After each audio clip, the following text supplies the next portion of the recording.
के मलैया रे मिलल बिहारी मोर सैया रे चूसेला उठ के ललैया रे केतनो चिल्लाई आही मैया रे दैया रे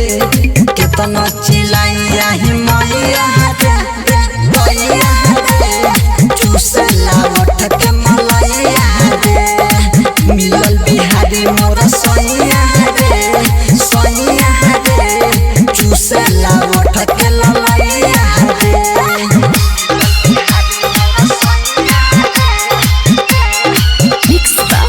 रजनीश जेके डीजे विकास बेतिया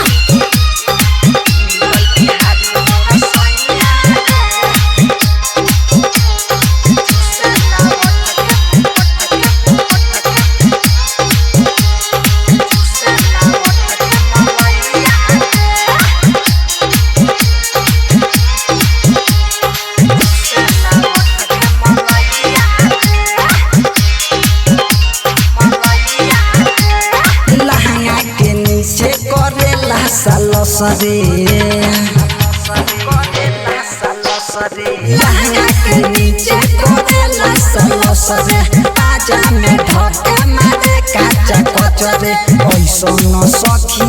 देले दरदिया काम न करे दवाई हरदिया ढकेला जगमग कलैया रे सैया रे चूसेला उठ के मलैया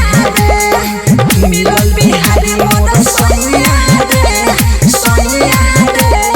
चूसेला उठ के मलैया रे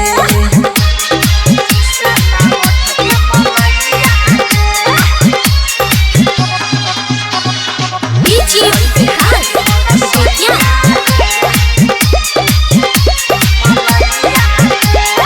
मन तो समनी सदिया बुतवाले मन तो समनी सदिया बुतवाले संदेश राजा पिया लहंगा उठावले तुहरा के हम सखी काफी बताई रजनी चंदन बारे कसाई।